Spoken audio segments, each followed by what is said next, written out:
Yeah, it's not a diagnosis yet, so I'm not like over. I don't know what the word is. I'm not like putting all my hope into it, but it is a hell of a start, and I think I might have something here that I can finally pin down what has been ailing me for what is basically my entire life. James, I think we might have something here. I think we might have an answer to the problems that have been facing us for quite some time. Like precisely is how your boy be feeling. Yes, indubitably, yes. It's quite smart of you. I've always wanted to do a show where I just talk in a transatlantic accent for God knows how long. I think you're going far too slow. You need to like speed that tempo up like tenfold. Ladies and gentlemen, today we are. Good morning, good afternoon, good evening, wherever you're tuning in from across the country and around the world. This is the Life Midwest podcast. The quality the audience craves. The audience groans. It's segue time.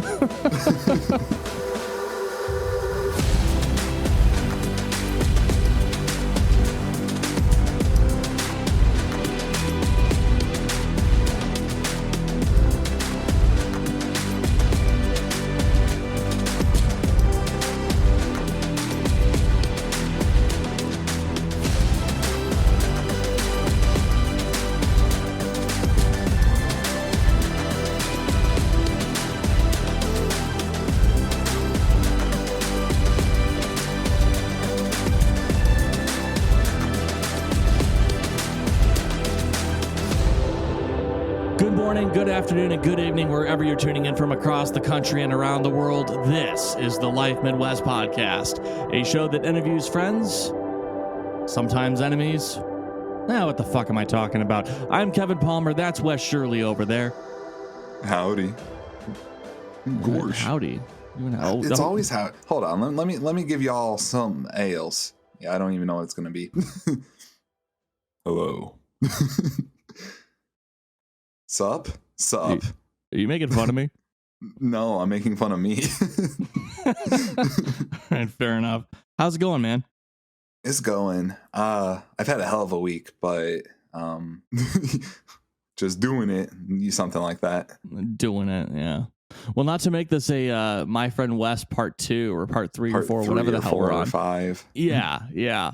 I'm excited to talk about what's been going on because we've kind of discussed this before on the show, but you have some sleeping issues that were we've kind of talked about on the show, and you've been kind enough to be transparent about. You have some developments in this saga. Is that right? That is correct. Yes.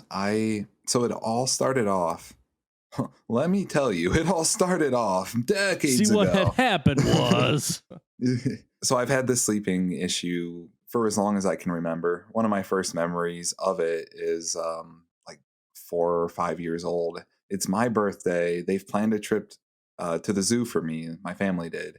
And I just didn't want to wake up. I didn't give a shit about the zoo. I didn't want to go anywhere. I was like protesting even getting out of bed for no reason. And that persisted all the way through life, made me habitually late for school and other obligations growing up. And the fallout from just like missing days of school because you sleep until you're so slept that you can't sleep anymore. It comes with anxiety, comes with stress, falling behind in classes that are difficult to fall behind in, math, for example, which persists till this day.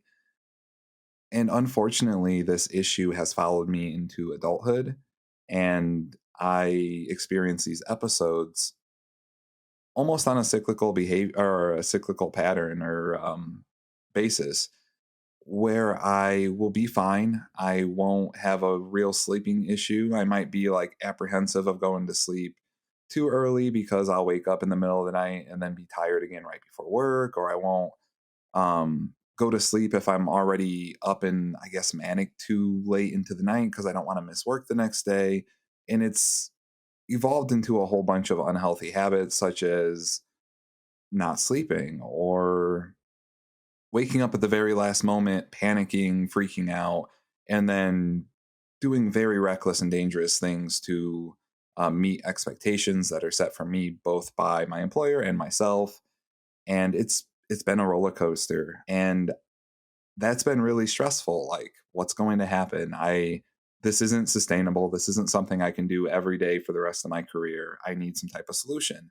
And it's happened in the past. It's like alarms go off. I somehow find a way to creatively turn them off while I'm sleeping or not awake enough to really know what I'm doing, have my wits about me. I will throw phones. I will break phones. I will set uh, alarms on computers and break stuff in the process of trying to turn it off. Um, and that wakes me up sometimes. Sometimes it doesn't. I just like, if I can turn my phone off by squeezing it hard enough and then throwing it off to the side, I might sleep till noon or 1 and miss a bunch of calls and have people worried about me. Like, yo, you didn't come to work. Yo, what's going on? This isn't normal. And I do my best to like not let that be known until it has to be known. Like, had I have sat down in an interview with any of my jobs and said, I have a chronic sleeping issue, I can't guarantee that I'll be here on time. I don't think I would have got the job anywhere. Like, why would, like, you're taking on a liability here, especially if you're running a place that needs people in places to do things or business fails during normal hours of operation. Like, oh, we don't have our person who's on the front line at their desk ready to assist customers when we open. From any employer's point of view, I agree with them. And I am not a great employee in that regard because of my issue. So I try to just not let it happen, doing all these reckless things to curb the situation and or like just skirt around it entirely. But it's unsustainable. And before too long, any employer I've had has been like, yo, what's up? Yeah. And so for the longest time, it's kind of, befuddled you as far as like, what is this? Where does it come from? What's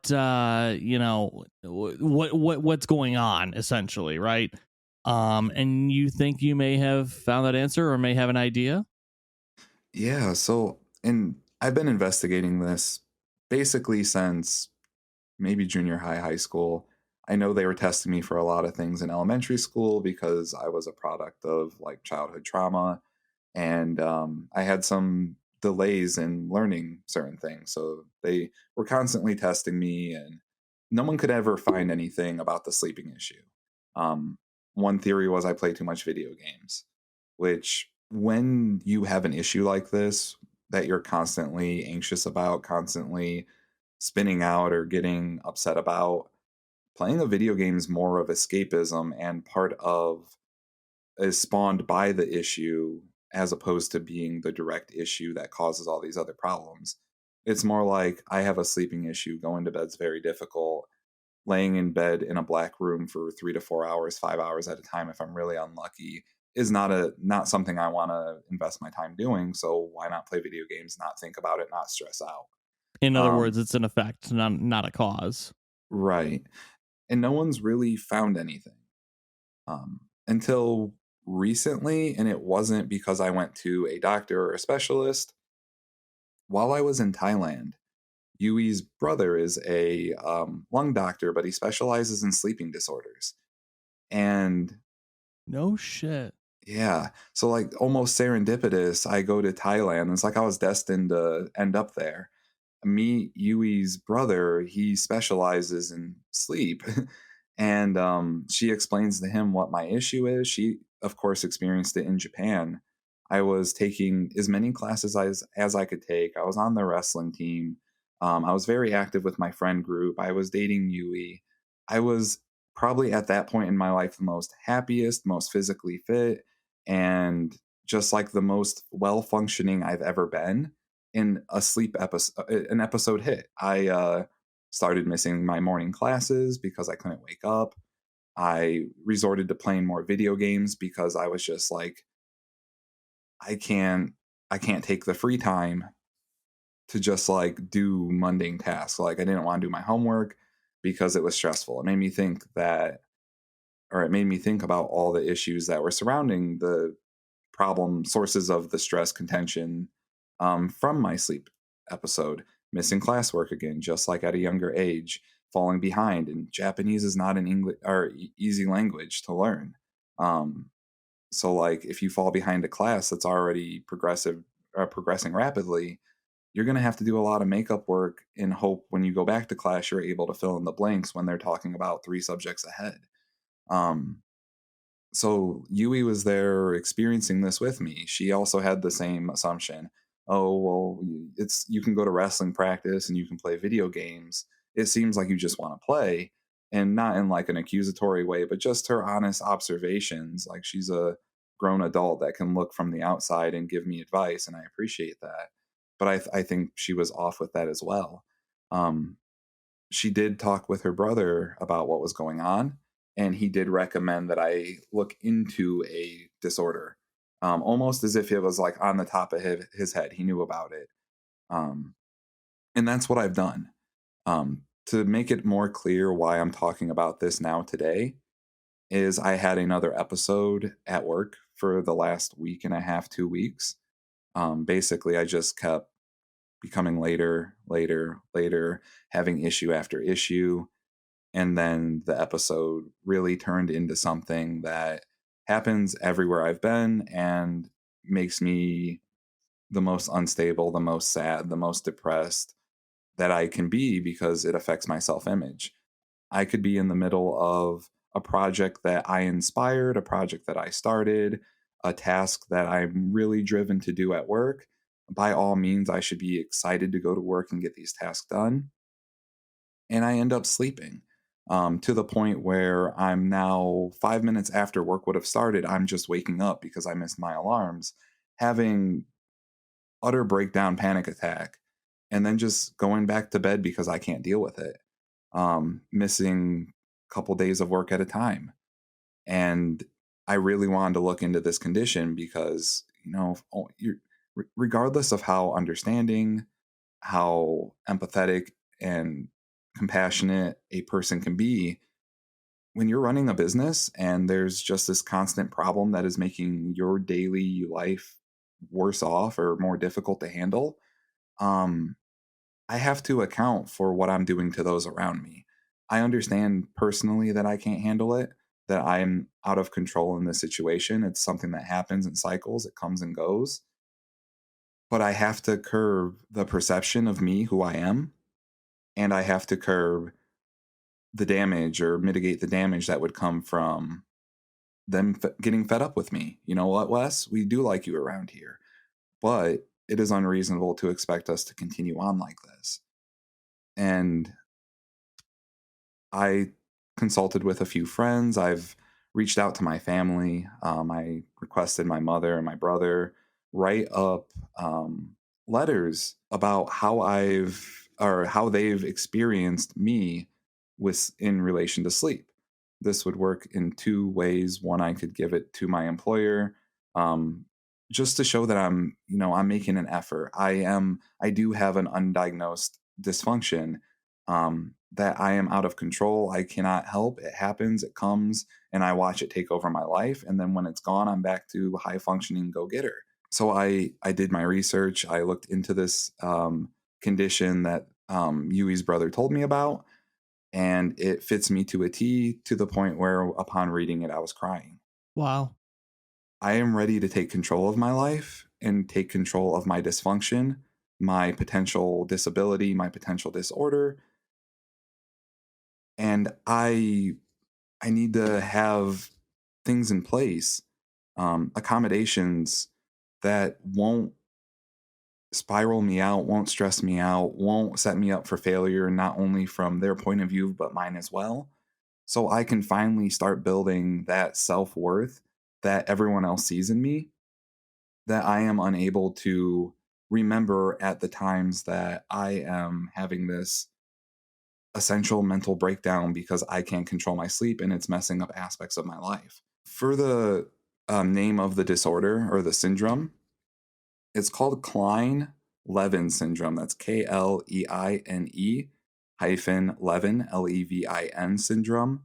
But it has a couple of acronyms as well, or acronyms. It has a couple of synonyms as well. Familial hibernation syndrome and Klein-Levin hibernation syndrome and periodic somnolence and morbid hunger. There's an excerpt here that like kind of summarizes it up I'd like to read. Klein-Levin syndrome is a rare disorder characterized by the need for excessive amounts of sleep or hypersomnolence, i.e., up to 20 hours a day, which many around me can attest that that has happened. Excessive food intake or compulsive hyperphagia, which just means inability to not eat a crap ton, and behavioral changes such as abnormality, uninhibited sexual drive. Don't look too much into that. Regardless of how that comes across in this disorder, that's not really what we focus on here. It's embarrassing to, on a podcast that will go live, talk about issues that really do affect me personally. So some jokes will be thrown in there. The disorder primarily affects adolescent males, but also appears in other affected individuals, even women and anyone of any age, but primarily it is like 16-year-old to 20-some-year-old males. And it seems to have affected me my entire life. This might not even be the real thing that is wrong with me, but it's a hell of a step forward because I've never read something so close. So the exact cause is not known. Researchers believe it may be due to some hereditary factors, or it could be brain damage in the hypothalamus. I suppose if that was the case, they would be able to test for that and confirm if I do or do not have this. So that's good that they at least know to look for that, even though they don't really know what causes it. Symptoms of Klein-Levin syndrome are cyclical. An infected individual may go for weeks or months without experiencing symptoms, but when present, the symptoms may persist for days to weeks. In some cases, the symptoms associated with Klein-Levin syndrome eventually disappear with advancing age. However, episodes may recur later during life. So yeah, basically needs excessive sleep. I have been known to sleep 20 or 16 hours, 20, 24 hours a day, if not woken up by something. If I was left to my own devices with no one there to wake me up, I would sleep until I was just so slept I could not sleep anymore. Basically, I'm so uncomfortable in bed, it's time to get up and like drink some water. I have a dry ass mouth. Use the restroom so I'm not in pain. But the urge to get out of bed isn't exactly there until I reach critical, oh shit, it's time to like take care of my health. There's a lot more this goes into that I feel like I'm missing that just really, really hit me and like had me crying while I was reading. And this is just a reiteration of what I read earlier, so I am jumping around. Affected individuals may experience hallucinations or sense of distorted reality, which they feel attached from their surroundings or have disconnected thinking. Which explains my not normal behavior about a half hour after I arrive to work. Kevin, have you ever had the unfortunate experience of having to wake me up? Yeah, I now that I think about it, yeah, I have. You were, it was one of those nights we were just hanging out all night or whatever, and you're like, hey, I'm really tired. I just need to sleep for like 10 minutes. Just wake me up in like 10 minutes. I was like, okay. And you were like, but you have to like make sure that I wake up. And I just thought it was kind of, I'm like, okay.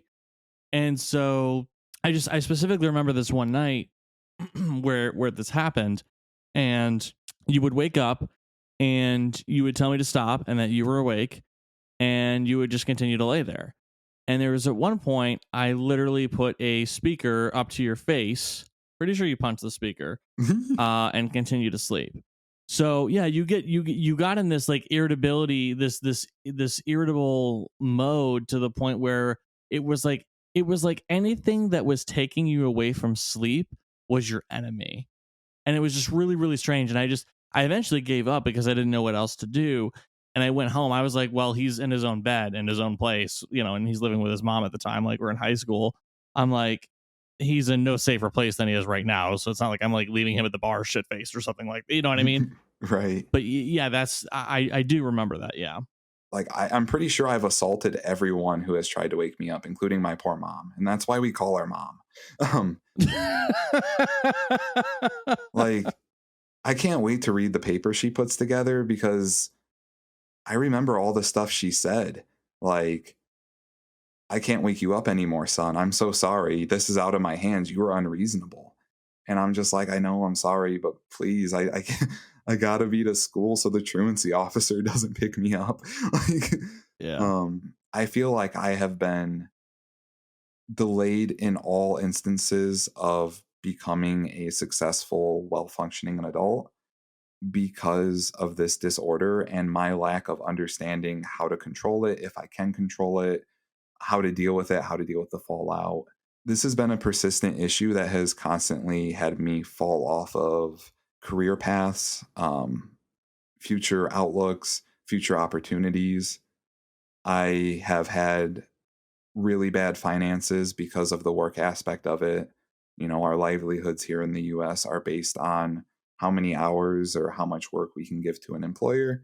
And when you start failing to fulfill those requirements, you don't get as much of a paycheck. And there's been times I had to sell everything I owed just to recover from the fallout of a sleeping episode.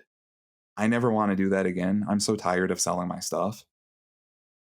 I want to just be able to work in a capacity that doesn't constantly pull me down into a state of basically mental fetal position, not able to move forward. Yeah. Um, and I've had help from my support group. My support group, my friends, my family have been excellent. I've put them through hell with this, and they've helped me get to a place where I'm able to attempt to tackle this. Um, Now is a turning point for me, and even if this is just a little bit that I can grasp, something I can get a hold of that's tangible, that will propel me into an optimistic and forward moving mindset, I will maybe be able to not be as hard on myself and cause myself as much trauma, emotional damage, and inflict basically professional self harm. There's been one specific person who really helped me get my shit together this weekend, and it is my good friend Doug. I hope to have him on the show. I'd love to have him on for one of the My Friends series. I think that'd be a blast. He's got a lot to offer the world. He's just an overall great guy that really cares about people, and he's smart as hell. I like to think that I am intelligent in a way that I can hold a conversation with almost anyone. Um, I have spent a decade knowing this guy, just trying to catch up to him. I'm smart in my own ways, and I don't look down. Like I see no negativity that, oh, maybe I'm not as smart as him. Like I just know this dude. I'm not just at the point where, okay, I have proof that I might have a condition. I'm done working on it. I'm going to ride this out and see how it goes. I'm going to aim to still meet my expectations I set for myself. I don't so And since this won't air until after it happens, I feel safe in saying this. Monday, I am putting together a presentation for Monday. I will go into a meeting with my bosses. Ideally, I can get all three of them there, my immediate supervisor, the office manager, and the owner of the organization. Since I have talked with them all individually, I respect them on a personal level. I would consider them friends in a sense. Like I don't think they might not consider me friend because like I'm an employee. um but they've been really good to me. Like I could not ask for anything above what they've given to me, and I want to go in there and let them know that I'm not just wallowing in defeat. I am actively working towards making a better place for myself in the world, and I would just need a little bit of cooperation from them. And that presentation will involve seeing if I can get that cooperation. Doug created a code, or it's a program. It's an executable. You open it up, and it sends 20 text messages. My bad. It sends 10 text messages to my phone over the course of 20 minutes in intervals of 2 minutes. So every 2 minutes, it sends a text saying, "Wake up." And I have a Bixby routine on my Samsung phone set up to automate a process that is hysterical. Every time that text message comes through that says wake up, it is going to turn on all my Google Home smart speakers. I have my phone connected to my Windows computer. It's going to turn on my computer, and it is going to play through my Bose Bassy home theater system, which I have placed the subwoofer under my bed, and it's going to play on my phone. And it's all going to play from a playlist on Spotify that has the most obnoxious wake up songs on it. I have like Lil Jon screaming yeah and shit in there. I have just really bassy rap, really motivational rap, stuff that like if you're down in the dumps, like you won't be after that because you're just like effing motivated now. And so even if I turn my phone all the way down, like I turn everything on silent, I throw it across the room, it's going to turn the volume up right down from 0. The minute that message gets read, all my volume turns up, and it starts playing just from this playlist. And there's like 10 to 15 just really obnoxious songs. And I'm giving that to my bosses at work. I've get my friend who made it, Doug, has it. He'll use it. Bridget works with me, which is Doug's wife. She has full permission to use it when she's leaving for work, and she leaves at like 7:50. So from 7:50 a.m., I'm just getting bombarded with alarms. Remember when I had the subwoofer under my bed back at the trailer park? Yeah. It's the same concept. I needed that because I was going to get expelled from school for truancy. Yeah, we called it the bedtime ghost. Ooh. Well, it sounds like you've had a lot of success in identifying a potential cause, and yeah, it's great that you're showing a lot of passion in wanting to do something about it. And I think that's going to be your key when you go in there on Monday and have that conversation and showing passion and excitement for solving that problem, or at least working on solving that problem and working on yourself. And I think that's a big part of adolescence. That's a big part of adulthood that a lot of people forget about, is working on yourself and constantly reinventing yourself. And I feel like that's what you're doing right now. So if it's all right with you, I want to start the shout outs with a shout out to you for doing that and wanting to be better and do better, and not letting something like a diagnosis or a potential diagnosis knock you down. Thank you. I appreciate it. It's been so difficult to communicate my issues to people. Even like everyone around me has known to some extent what it's been, what it is. It's been really discouraging over so many years to get the kind of backlash of, oh, you're just not trying hard enough. So I really have locked up and haven't expressed these emotions, these issues that I'm experiencing several times a year basis, and I really appreciate I know you're the co-host, so like it'd be weird if you didn't listen during this episode, but I really appreciate it. I would like to shout out, and I already have, but shout out Doug, thank you. And he will eventually be on this podcast. I will attempt to force him to. The shout out is a standalone, but there is a moral to it. If you see a friend struggling and you're able to help, you should. He didn't think once about helping, he just did it. And I can't be more grateful. Shout out to my family. I have really gave them some really bad days, and I am sorry for that. And I hope we can work towards knowing what my issue is and moving away from that being an issue. And I would like to thank the audience for even tuning in through this. Like, you might have your own stuff going on. You probably have your own stuff going on. And yet you're sitting here listening to someone talk about an issue that by all means probably does not affect you. So thank you for being kind and listening. And I think a really good way that you could show the gratitude, not you as in Wes, but you as in the listener, is to call your mom. I think that's a really good thing to do. I think that's a really good way to show Wes, your appreciation for him, for us. It's not to do anything for us, not to email us at support@thelifemidwest.com, not to leave us a review on your favorite listening app for a 5-star rating or any of that, thumbs up or whatever that kids do nowadays? Not even to like or share one of our posts or interact with us in any sort of way at the Life Midwest on all major social platforms. It's to call your mom. Yeah, call your mom. What are you? Stop listening right now and call your mom. Just be like, hey mom.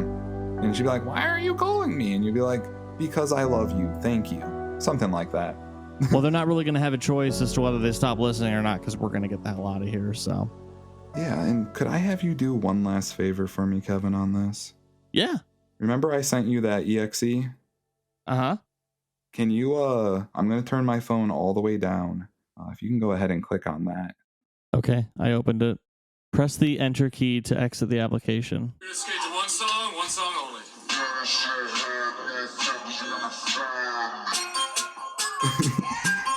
Yeet.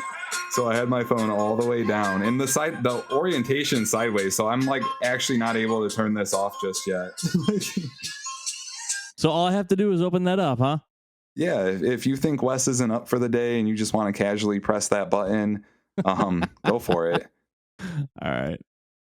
I like how the icon is an alarm clock. Doug is a smart dude. Right. I originally requested that he sets it to just a really goofy image. He's like, no, I'm giving it to your boss, dumbass. I'm like, no, you're right. You're right.